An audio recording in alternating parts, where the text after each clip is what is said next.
Please stand for the gospel. The Holy Gospel of our Lord Jesus Christ according to Matthew. Glory to you, Lord Christ. Another parable Jesus put before the crowds. The kingdom of heaven may be compared to someone who sowed good seed in a field, but while everyone was asleep, an enemy came and sowed weeds among the wheat and went away. So when the plants came up before and bore grain again, then the weeds appeared as well. And the slaves of the landholder came and said to him, Master, did you not sow good seed in your field? Where then did these weeds come from? He answered, An enemy has done this. The slaves said to him, Then do you want us to go and gather them? But he replied, No, in gathering the weeds, you would uproot the wheat along with them. Let both them grow together until the harvest. And at the harvest time I will tell the reapers, Collect the weeds first, and bind them in bushels and burn them. But gather the wheat into my barn. Then he left the crowds and went into the house, and his disciples approached him, saying, Explain to us the parable of the weeds of the field. He answered, The one who sows the good seed is the Son of Man, and the field is the world. And the good seed are the children of the kingdom. The weeds are the children of the evil one. The enemy who sowed them is the devil. The harvest is at the end of the age, and the reapers are the angels. Just as the weeds are collected and burned up in the fire, so it will be at the end of the age. The Son of Man will send his angels, and they will collect out of every kingdom all that causes sin and evildoers, and they will be thrown into the furnace of fire, and there will be weeping and gnashing of teeth. Then the righteous will shine like the sun in the kingdom of their Father. Let anyone with ears listen. The Gospel of the Lord. Praise to you, Lord Christ. Please be seated. Well, again, this is another one of those. They will be thrown into the fire, and there will be weeping and gnashing of teeth. The Gospel of the Lord. I know, it's like, okay. This one, of course, there's a lot of weed imagery in here. Weed and wheat. Now, having grown up slightly out in the country in New Braunfels, one of our first house that we lived in when I was a kid, it was a virgin land. It was a virgin yard. I mean, yes, it was a yard that was fenced, but it was all weeds. I mean, whoever had been there before had probably just cut them. And my parents wanted to put in St. Augustine. So my mother, going all the way back to my earliest memories, even before this house, my mother was a chronic weed puller. If anything, it was not uncommon for me to be out playing and see her on her hands and knees pulling weeds. And then when we got to this house, of course, it became a necessity. And I was very reluctant as a kid to want to go outside and play, because if she was out there on her hands and knees, sometimes she even had green on her knees and her elbows out there pulling weeds. And if I went out there with my dump truck and my pail, it wasn't going to last for long. She was going to make me get out there and pull weeds. And so I grew up in a very traumatic household with many, many summer weekends of vast abuse, pulling weeds. In fact, probably one of the few similarities between my mother and Donna is also a chronic weed puller. She can't go out to check the mail or bring in the trash can without first stopping and pulling about 4 or 5 weeds from the front yard.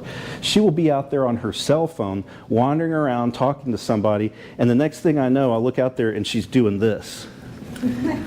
She is a chronic weed puller. And having sustained such massive abuse in my life, of being forced to have compulsory duty pulling weeds, I don't mind her doing it. But to the reality, or there are times where, I've got to go out and do it too, and I don't really and truly have a problem doing it. But y'all know what crabgrass looks like and fescue grass looks like. At times they can look a lot alike, and so there's some confusion in let me see what that is. and trying to discern the difference between some of these grasses. Well, the same thing Jesus is talking about in this agricultural story about weeds and wheat. There's a specific type of weed, I believe it's called a darnel, which it's a specific thing and it's also a general thing.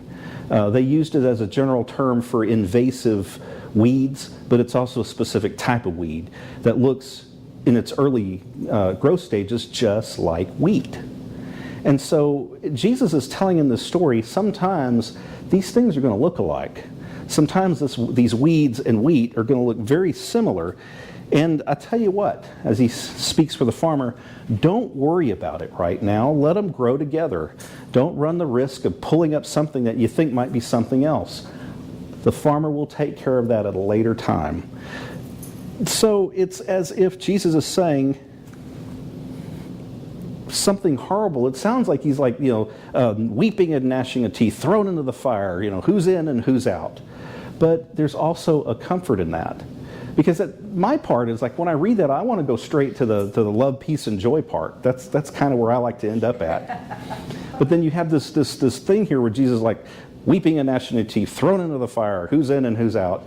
But then if you look just to kind of pull the veil back and look and see, he's talking about the judgment of God, of Christ coming in and doing that. It lifts that burden from us to have to judge or to have to discern. And it really is more of a relief because it's one less thing we have to do. But it also begs the question about, it's a theological question that comes up about theodicy. Theodicy is a seminary word, a theological word that basically means, why is there evil in the world? Why are these weeds planted among the wheat? Why are evil things happening among good people? And it's just a very hard, tough question to answer. Why does this exist in the world? Especially when we go back, and if we were in Rite 1, we would read at the very beginning of the service, love the Lord God with all your heart, with all your soul, and with all your mind. This is the first and greatest commandment. The second is like unto it, love your neighbor as yourself. If we are called and commanded to love our neighbor as ourself, there shouldn't be that much evil in the world. But there is. With the resources of this country, and really the global resources of other industrialized countries, I'm speaking specifically for the United States, with what we have in the United States, why do we have 750,000 homeless people? With all that we have, with all our laws, and with all our good intentions, why do we have such high rates of domestic violence? Why do we have people that are starving and hungry, and why are they closing food pantries and shutting down rural hospitals? If we are what we are to be a good, generous people, why do these things happen? It's in answering that, I have to go back and I have to, first of all, walk up and look in the mirror. I have to walk up and look in the mirror and ask myself, what doors in my heart and mind am I closing? And when I close those doors, who am I closing them to? Am I closing these doors off to orphans, to immigrants, to homeless people, to abused children and spouses? That's what I have to ask myself first. I have to start with me first. Why is there so much injustice and poverty and evil in the world? And in also doing that, I have to look and think, where are the weeds in my life? When I look at that and I think of what is good and what is evil, I have to honestly look at myself and think, what are the weeds that grow up in my heart and choke out the goodness?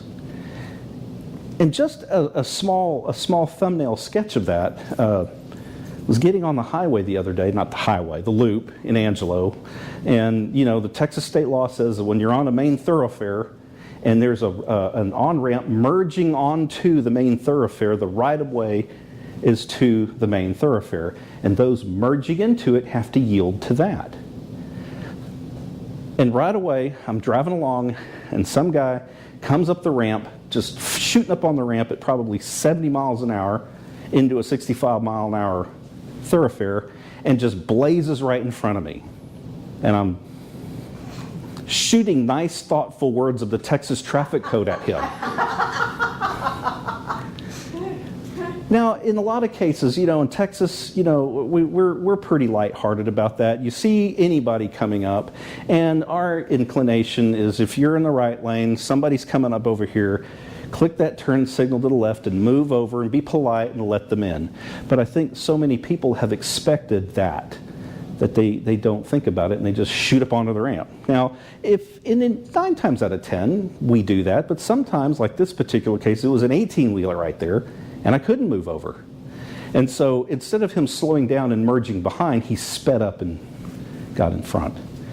And again, the weeds coiled around my heart and choked out any of the goodness that I had, and I shot nice Texas traffic code words at him. Not that he would ever hear. But that is on a humor, metaphorical scale. But there's also those times where it's like, you know what, I don't have time to stop for that guy on the side of the road. I've got to get to a meeting. Or there's somebody over there holding up a sign that says, we'll work for food, and I've got $20, but you know what, he's probably going to go spend it on beer anyway. That's the judgment in us. That is those weeds that coil up around and choke out the goodness that God puts in each and every one of us. But it's when we have a connection to people that softens. When we get to know our neighbors, or we get to know our strangers and they become relations to us, when we know them, when we know the neighbor that turns their music up too loud, but you know that they really love Leonard Skinner and they have got a passion for it. And you know and appreciate and love them, and you don't really call the cops on them so much anymore. You might just open your door and go, oh, he's off. It's the weekend. Bless his heart. You go back in and you just deal with it. And that's part of what we do when we know and love our neighbor. But it's the hard part of remembering to do that, to remember that we are all God's creation. God created us in God's image. And keeping that at the forefront of our mind when we start to judge where the weeds are growing, or when we start to look at where the wheat is growing, that's what we have to do and to remember and to tell ourselves. In that story, one of the, I like to refer to different things and different poems or different songs or different readings. Well, when we talk about judgment, I thought, you know what, I've got a really good book for that. This is the Star Trek Boldly Going on Your Inner Voyage, the unofficial Starfleet meditation. So I turned to today. Turned to today, July 19th, and it had nothing to do with this reading. And so I thought, okay, there's got to be something in here. So I literally just opened it up, and it fell to September 20th. If you are going to judge me for what I am. So this is an excerpt from it. Making judgments about others often serves a useful purpose. Judgments help package an experience that we've gained, enabling us to produce a relationship based on what we can relatively expect. But judgments can also be limiting and destructive. If we enter a new relationship with someone based on the negative things other people say, it prevents the opportunity for a positive relationship in our case. And even if our judgments are drawn from first-hand knowledge, we do damage by casting those judgments in concrete. To judge another too harshly is to deny them the possibility of change. It freezes them from one stage of development when progress is the evolution of the laws of the universe. Keep in mind this is Star Trek language. What's worse is that denying the possibility of transformation in others we subconsciously tell ourselves that we're incapable of change. Instead, we must actively look for and celebrate positive change in others, not only for their sake, but for our own. So I always like to say that when we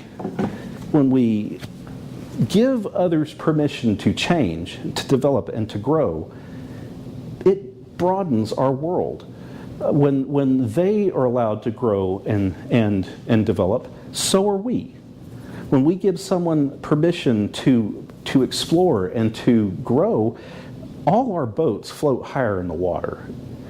Our common thing is that if you're getting too much, maybe I'm going to get less. The reality of it with it is I would call it gospel math. If you've got 10 points, that doesn't mean I have 0. If you've got 10 points, that means I've got 10 points also. When you do better, we all do better. And I believe that is what Jesus is trying to say, like when he says, let the weeds grow. We don't know what the weeds are going to be like. That what you think is a weed may be growing into wheat. Give it a chance. Let it grow. I'll sort it out later. When I was in my young seminary days,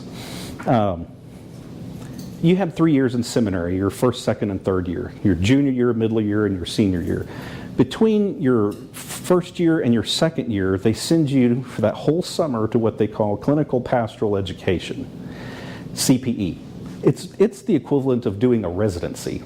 Because what they do is they form groups, there's different groups of seminarians, and they assign you to a specific chaplaincy job.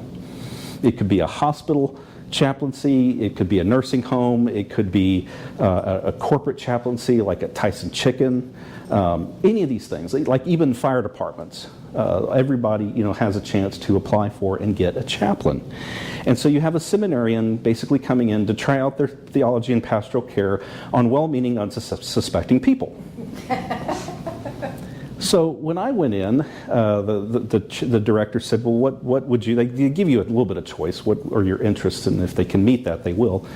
And he said, what would you like to do? And I said, I would like the hardest, toughest chaplaincy job you can get. And in my mind, I was thinking the burn unit at Erlanger Hospital in Chattanooga, Tennessee. That's kind of what I thought. That would probably be the most challenging, that would grow me the most. Well, he did say that he had that available, but he said, I think I've got something that would probably benefit you more. So what was that? And he said, the chaplaincy of Hospice of the Highland Rim, which was the 12 counties underneath Nashville. And I said, hospice? And he said, yes. And it's going to be harder because at Erlanger, you're going to have somebody come in with a traumatic burn, possibly from a fire or a wreck. They'll be there a couple hours. You'll do that immediate trauma, emotional care, and then you won't ever see them again. 4 hours, they're out of your life. He said, with the hospice chaplaincy, you will get to know a dozen people, their families, their friends, every part of their world for the next 4 or 5 months of your life, and they're going to die. And you're going to hurt. And you're going to grieve with that family. And you're going to stay with that family through the grieving process. So they're not going to be gone in 4 or 5 hours. And he said, I think that is what will grow you the most. So that's what I signed on for. So my first rattle out of the box, my first family, I was assigned to a family, we're talking way back in the hollers of Deep Woods, Tennessee. Probably about an hour, maybe an hour and a half south of Nashville, almost on the state line. I had to go through about 8 or 10 gates.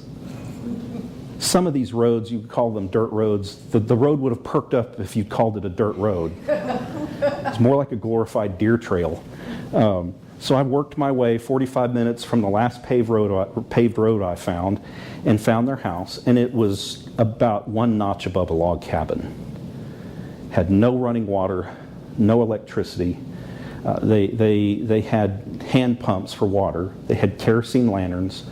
They had they had run some power line from like 3 miles away through like 50 dozen electrical cords to where they could get electricity for 1 light bulb. So we're talking very, very rural Tennessee. The gentleman that was on the hospice caseload was a tanner. Not a Carrie Gay and Norman tanner, but a tanner. He worked in the leather industry for 30 years and had developed cancer. Very, very rural, poor family.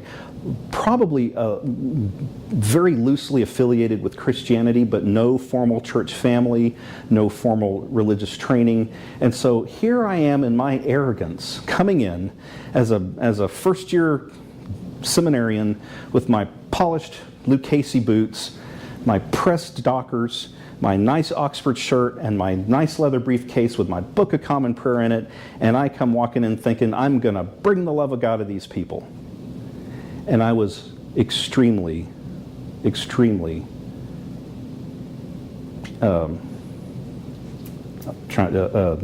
blanked on the word I'm trying to get to. Humbled. That's exactly. I was extremely humbled. Spending some time with them over the next couple days, I got to recognize the beauty and gift of this family. What I thought I was walking into in waist-high weeds was really waist-high wheat. And the event that really changed my heart was after about a week or two of getting to visit and know this family. The matriarch of the family comes out. She said, Chris, wait right here. I've got something for you. So she left and came back, and she comes walking back in to the great room, or the main room. It was kind of a living room, kitchen, all in one. And she's holding on a J.C. Penney's clip hanger that says 3 months old on the little tab on the hook, and it's a Winnie the Pooh onesie with a little Winnie the Pooh on the front, and it's got like some wording on it. And she said, "How old did you tell me your son is?" I said, "He's about 6 months old now. It's Matthew." So he would have about that age, and that's about what it was. I think it said 6 months or something like that. And she said, "We came across this, and well, we all talked about it. We thought you needed this for him." Yes. I could no more rub two nickels together myself. Yes. And what I thought my world was going to be like had just been turned upside down. Those weeds that I thought I was wading into were waist-high, mature, grown, solid wheat. And so this is what I believe Jesus is talking about. If we can stop putting ourselves in those positions to judge stuff and feel like it's our responsibility to, well, I've got to clean this out. I've got to make sure it's this. I've got to keep that out and keep this in. If we leave that to God, God's going to plant wheat in places we never expected. God's going to pull the weeds out of some of the places in our hearts that we didn't know were weeds. So it's not our place to judge. It's our place to be patient, to forgive, to love, and keep growing and allow for growth. Whereas it's God's place to pull those weeds in our heart so that the goodness and the grace of the wheat can grow. Amen. Amen.